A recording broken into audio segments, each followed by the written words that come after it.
Ayan guys, no, ang ating microwave. Ang isa sa mga naka-stack dito, no. Ngayon pumutok daw ito.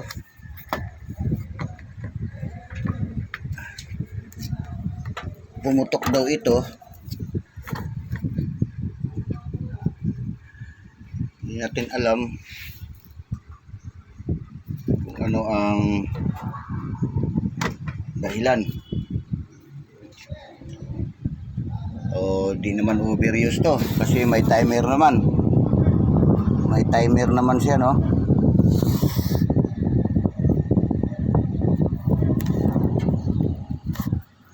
Kaya lang, ayan nga.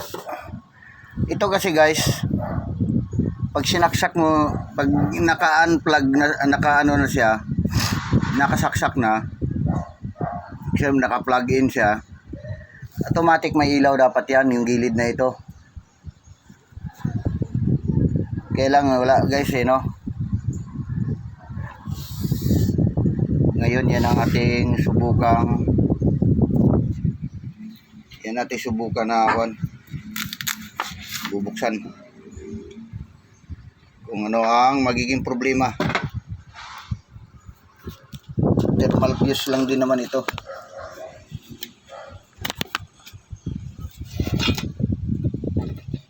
Unplug natin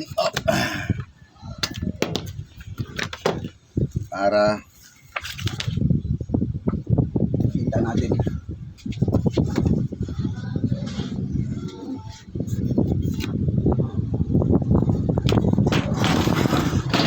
Nasaan yung kanyang connection.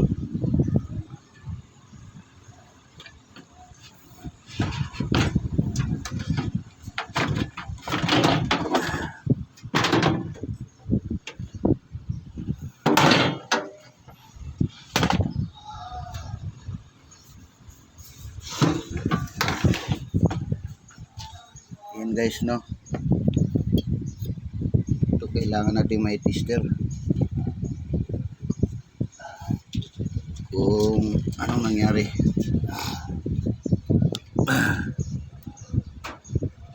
Kasi may kapasitor siya. Ang kapasitor nito ay kasing laki ng washing machine guys, no. Hindi lang natin alam kung magparehas silang ng microfarad. Yun lang ang ating ano ngayon.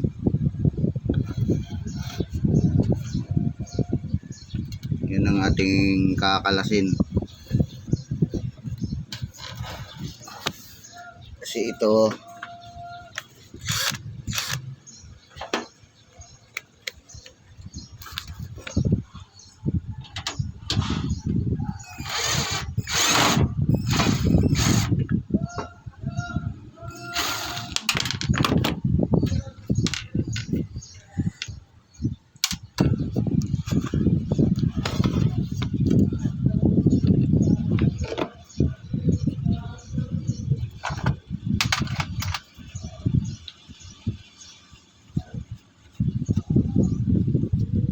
kasi may ano din to, bukod sa kapasitor may thermal fuse din ito.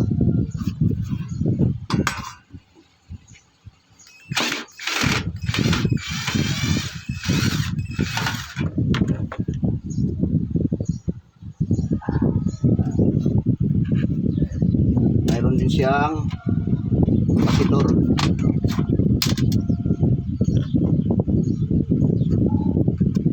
Para malaman natin kung ano ba talaga ang sira nito.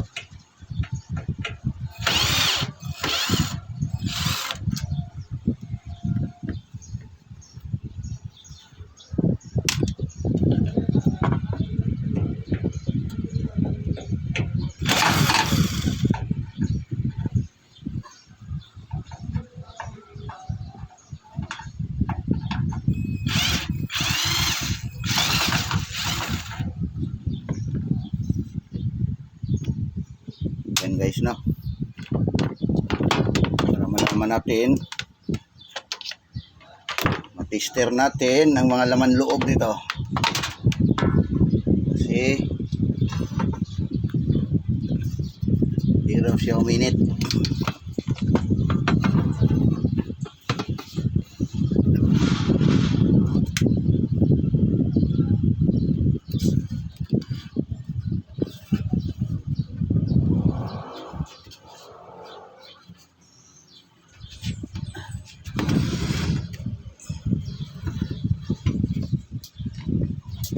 Hindi raw siya uminit.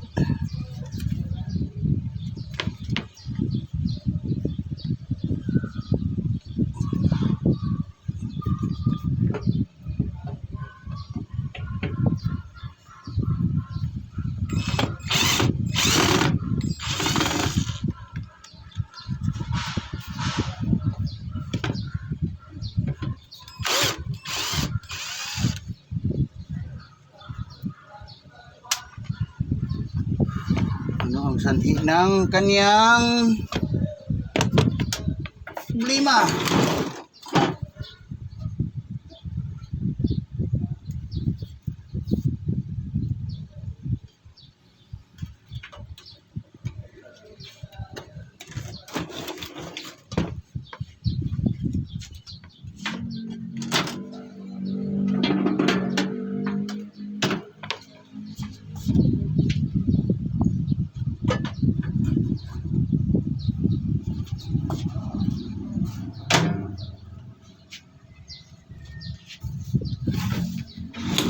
Kasi di natin makikita kung hindi natin titingnan.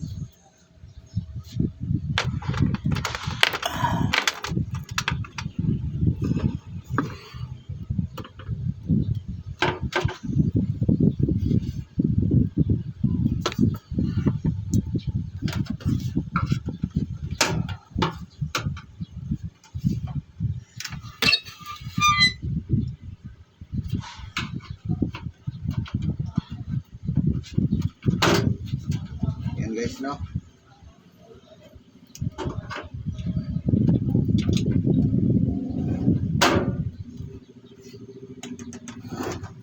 Okay.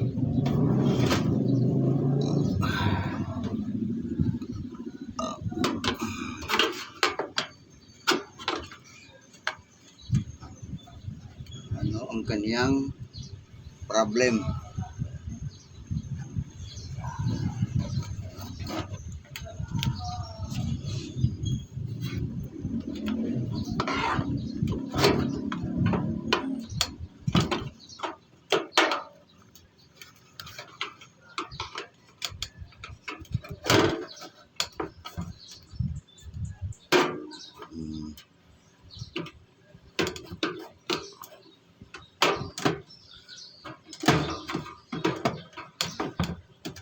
Ano ang kanyang problem?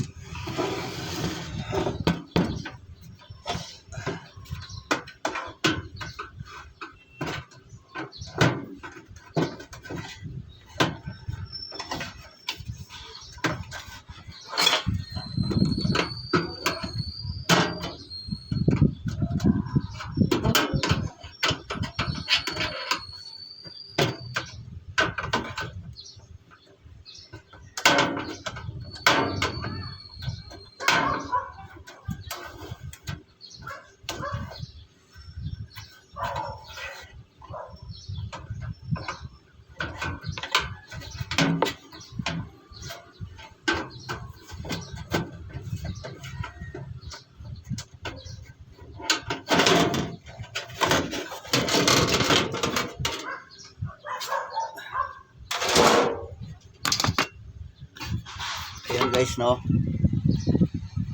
Ito ang kanyang loob. Ito ang loob ng kanyang microwave. Ito po yung sinabi natin guys na thermostat, no? Ito thermostat. Okay. Ito naman ang ating blower. Ito ang ating fuse. Ito ang ating mini fan. Ayan. Kapasitor niya guys, ang laki no. Malaki yung kapasitor niya. Yan ang laman niya. So, titester natin sa continuity kung ano ang kanyang sanhi. Yan ang laman guys. Yan ang laman niya. Ayan. Yan. Ito yung fuse. Kita natin yung fuse niya. I-tester din natin yan. Kasi yan ang pinaka-circuit niya. Yung fuse na yan, yung nagdidipinsa rito lahat, no? Yan.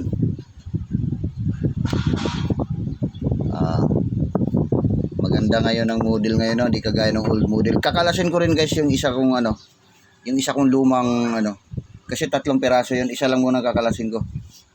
Mayroon tayong lumang microwave na Sony at saka yung Sanyo na galing sa mga ibang bansa pa yun, galing Saudi rin pati yun. Yan lang ang itsura niya. I-tester natin kung okay. Yan ang i-tester natin kung okay.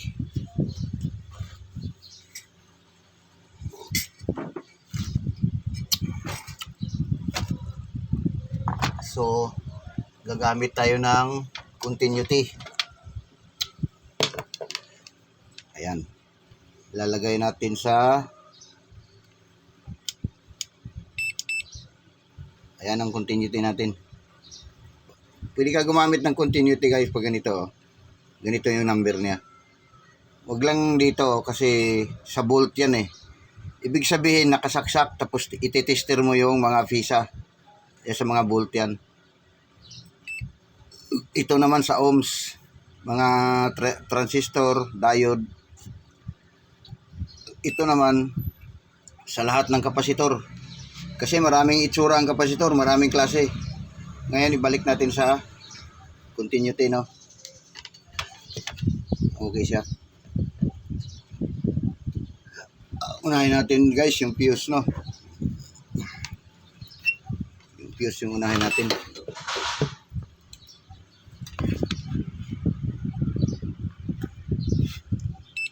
Ito yung fuse, no. Okay.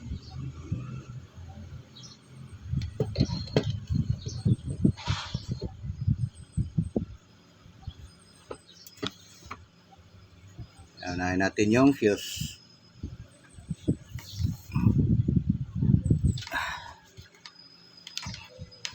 Unang tester guys, kailangan tong ito yung positive negative.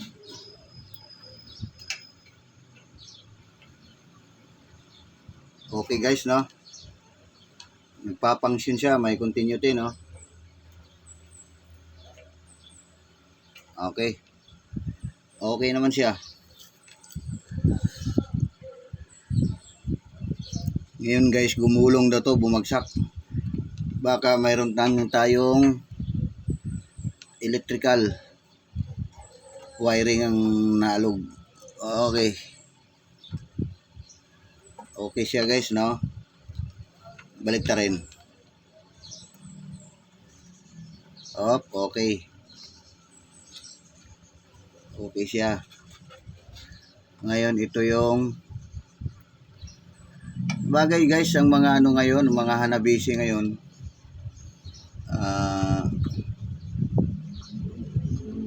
Ito na yung sinasabi ko guys, no. Yung thermostat. Yung nagko-control natin sa init. Isa din siya sa nagko-control dito, no. Sa may pindutan dito, no. Ito din yun. Tapos ang laki ng transformer niya, no. May transformer siya. Ayan. Malaki ang transformer niya. Ayun, titesting natin lahat. Kung okay yung may continuity yung mga connection niya, no. Ito thermostat.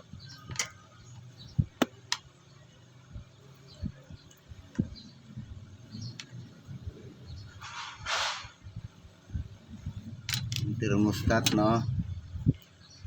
Kung nagpa-functional siya. Eto.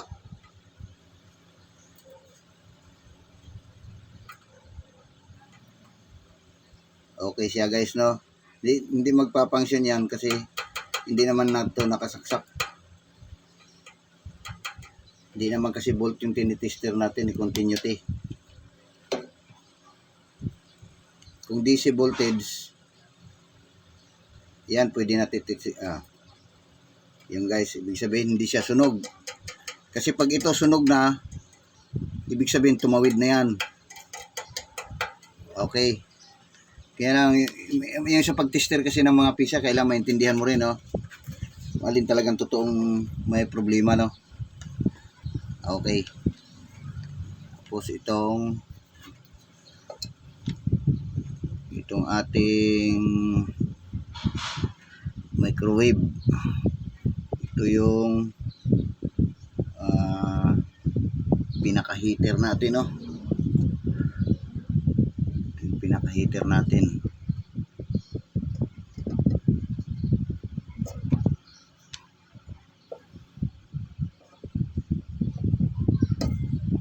Okay guys, no? Ibig sabihin hindi sira.